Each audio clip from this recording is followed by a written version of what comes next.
Is the referee topic same old every year, or it's reached a point where something actually has to be done? Here's the problem, and I listened very intently to Jerry Jones when he was on your show a couple of weeks ago, Thank you. downplaying the fact that an NFL head coach told me it's time for the owners to take control of this process. Jerry's attitude that basically the two teams agree that this is the way it is, even if the official is half blind, to use Jerry's quote. That doesn't work anymore because of the fact that the NFL has jumped into bed with the sports books and is profiting in the multiple millions of dollars from just allowing the sports books to use the names and the logos of the NFL and its teams.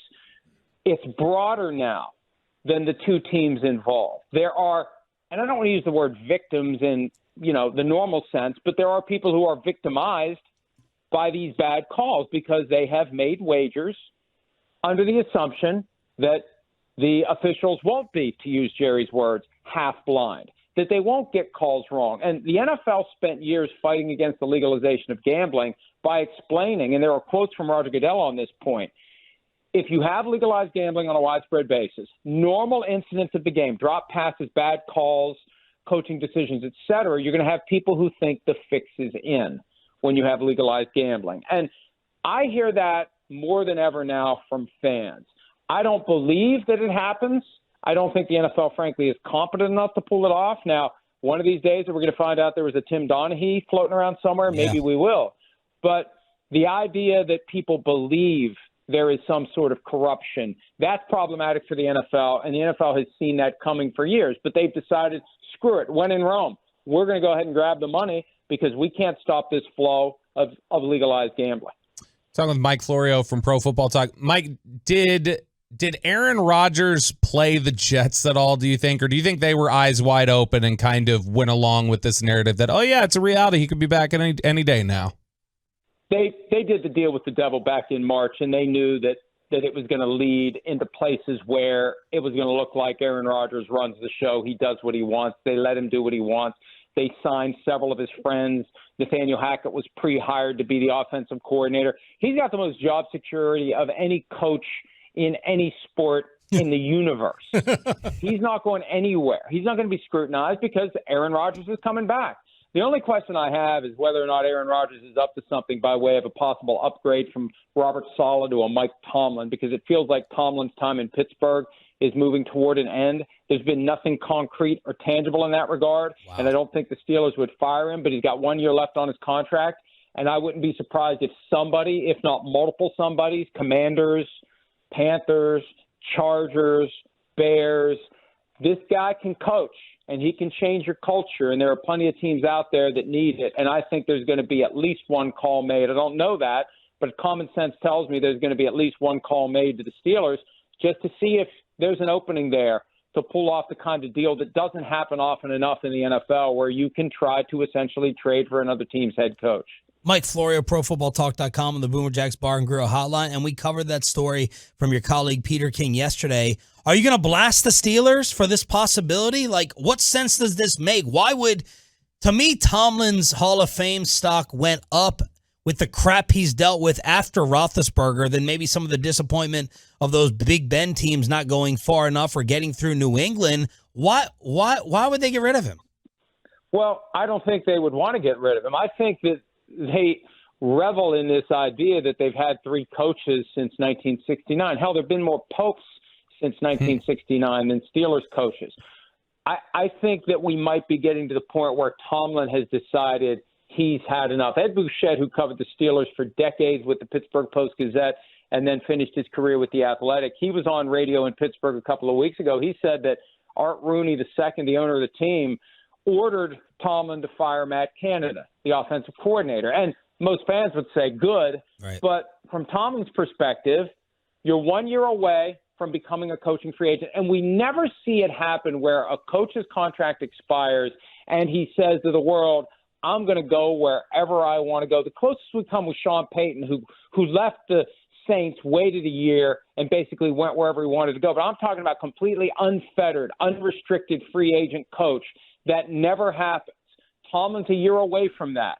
The question is, would the Steelers, recognizing that maybe Tomlin wants a change of scenery, take what they can get and move on? And they still wouldn't have fired a coach. It would have been the coach deciding to go elsewhere. Do you think Mike McCarthy has already earned a contract extension here in Dallas, or do you think it's completely dependent on what happens in January? I think it completely depends on what happens in January. We've had 2 straight years where there were strange decisions that contributed to those losses to the 49ers in the postseason. The effort to run the quarterback draw without properly coaching the execution of the play to allow for the umpire to get through and touch the ball before they spiked it.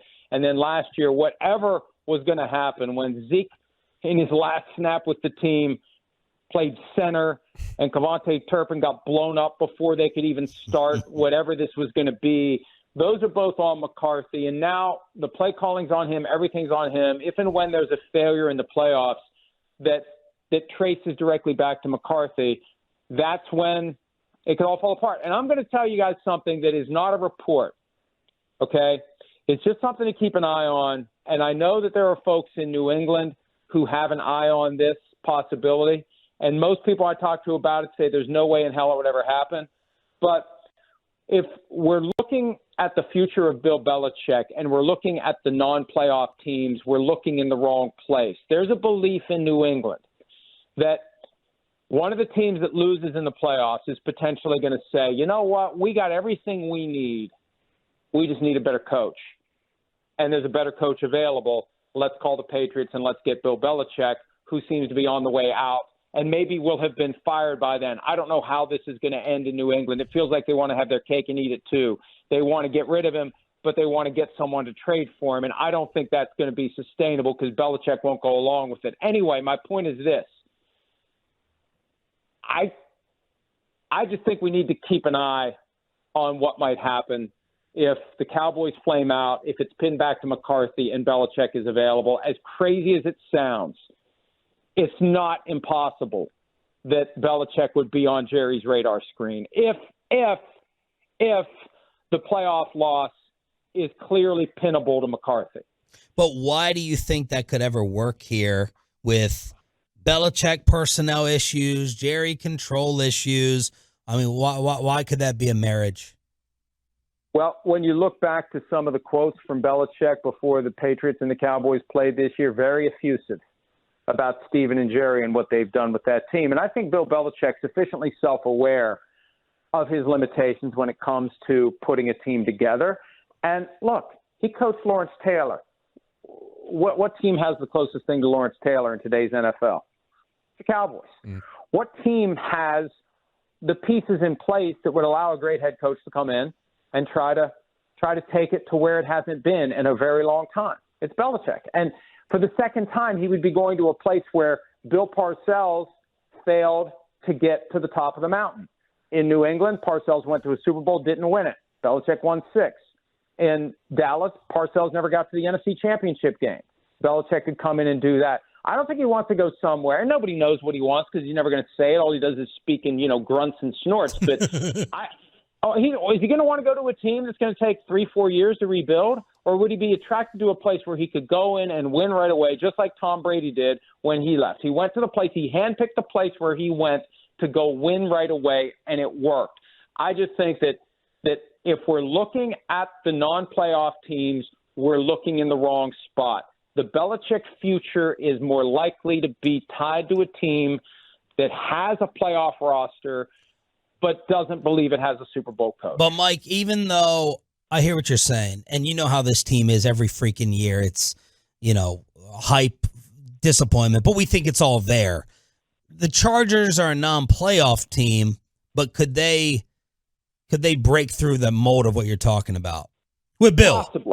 Possibly. When they blew out Tom Telesco along with Brandon Staley, that created the impression that they're willing to do whatever they have to do. Now, will they spend whatever they have to spend? They're going into a new $250 million practice facility, so they are spending.